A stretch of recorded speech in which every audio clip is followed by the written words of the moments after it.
Mathematics is a branch which is closely associated with science, with which you can solve problems, etc.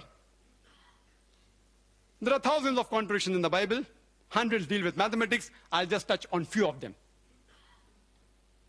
It's mentioned in Ezra chapter number 2, verse number 1, and Nehemiah chapter number 7, verse number 6, the context, that when the people returned from exile from Babylon, when King Nebuchadnezzar of Babylon, when he released the men from Israel, they came back from captivity, and the list of the people are given. The list is given in Ezra chapter number 2, verse number 2 to 63, and Nehemiah chapter number 7, verse number 7 up to 65. The list is given with the names as well as number of people released. In these 60 verses, there are no less than 18 times the name is exactly the same, but the number is different. There are no less than 18 contradictions in less than 60 verses of scriptures.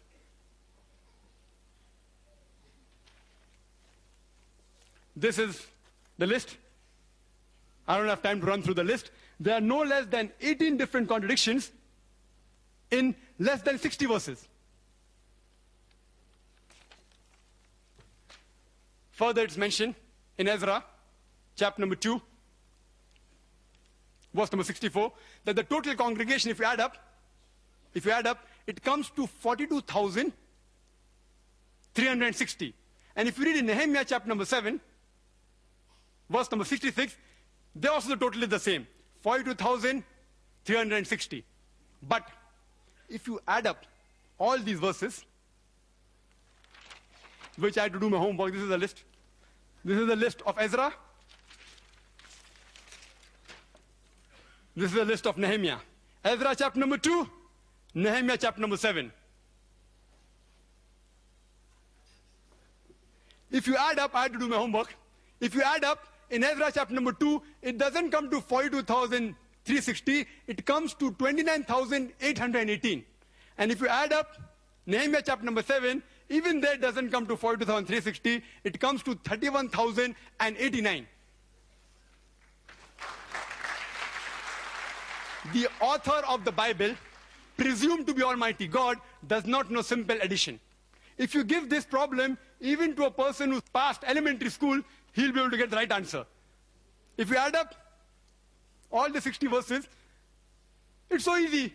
Almighty God didn't know adding knows billah, if we presume that this is the word of God. Further, if we read in Ezra chapter number 2, verse number 65, it says there were 200 singing men and women. Nehemiah chapter number 7, verse 67, there were 245 singing men and women. Were they 200 or were there 245 singing men and women? Context is the same, a mathematical contradiction. It's mentioned in the 2 Kings, chapter number 24, verse number 8, that Joachim was 18 years old when he began to reign Jerusalem. And he reigned for 3 months and 10 days. 2 Chronicles, chapter number 36, verse number 9 says that Joachim was 8 years old when he began to reign, and he reigned for 3 months, 10 days. Was Joachim 18 years when he began to reign, or was he 8 years old? Did he reign for 3 months, or did he reign for 3 months, 10 days?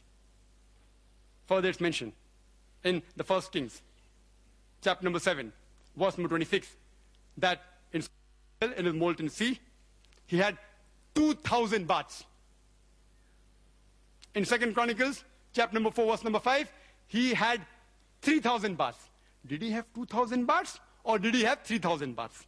That I leave it upon Dr. William Campbell to decide which is correct. There is a clear-cut mathematical contradiction. Furthermore, it's mentioned in the 1 Kings, chapter number 15, verse number 33, that Baasha, he died in the 26th year of reign of Asa. And 2 Chronicles, chapter number 16, verse number 1 says that Baasha invaded Judah in the 36th year of the reign of Asa. How can Baasha invade 10 years after his death? It's unscientific. To make it easier for Dr. William Campbell to answer to the points I have raised, I'll just mention it in brief. The points that I mentioned. The first point was that the creation of the earth and the heaven, the universe, was in 624 days. Light was there before the source of light. Point number 2. 3. Day came into existence before creation of earth. Point number 4. Earth came into existence before sun. Point number 5. Vegetation came into existence before sunlight. Point number 6. Light of the moon is its own light. Point number 7. The earth, will it perish or will it abide forever? Point number 8. The earth has got pillars. Point number 9. The heavens have got pillars. Point number 10. God said you can have all plants and all vegetation, including the poisonous plants. Point number 11. The scientific test, the falsification test of Mark chapter number 16, verse number 17 and 18. Point number 12. A woman remains unclean for double the period if she gives birth to a daughter as compared to a son.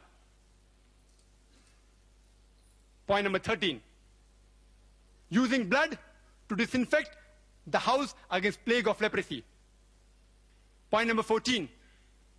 How do you find out the bitter water test for adultery?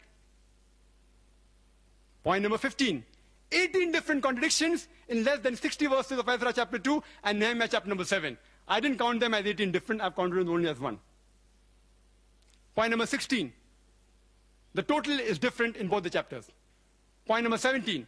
Are there 200 singing men and women, or are there 245 singing men and women? Point number 18. Was Joachim 18 years old, or was he 8 years old when he began to reign? Point number 19. Did he reign for 3 months or 3 months, 10 days? Point number 20. Did Solomon had 3,000 baths or 2,000 baths? Point number 21 is that Baasha, how could he invade Judah 10 years after his death? Point number 22 is Almighty God. He said, I put up a rainbow in the sky as a promise to the humankind never to submerge the world again by water. I have listed only 22 out of the hundreds available unscientific points in the Bible, scientific errors, and I request Dr. William Campbell to answer them, and irrespective whether he uses the concordance approach or the conflict approach, as long as he's logical, he will never be able to prove scientifically all these 22 aspects I have told him. We agree in Jesus Christ, peace be upon him. To him was revealed the Injil. This is not the Injil. It may contain part of God, but the other unscientific portion is not the word of God. I would like to end my talk by giving the quotation of the glorious Quran from Surah Baqarah chapter 2 verse 7-10, which says, فَوَيْلٌ لِلَّذِينَ يَكْتُبُونَ الْكِتَابَ بِأَيْدِيهِمْ ثُمَّ يَقُولُونَ هَذَا مِنْ عِنْدِ اللَّهِ لِيَشْتَرُوا بِهِ ثَمَنًا قَلِيلًا فَوَيْلٌ لَهُم مِّمَّا كَتَبَتْ أَيْدِيهِمْ وَوَيْلٌ لَهُم مِّمَّا يَكْسِبُونَ. Woe to those who write the book with their own hands and then say this is from Allah, to traffic with it for a miserable price. Woe to those for what they write, woe to those for what they earn. Wa akhir da'wana alhamdulillahi rabbil alameen.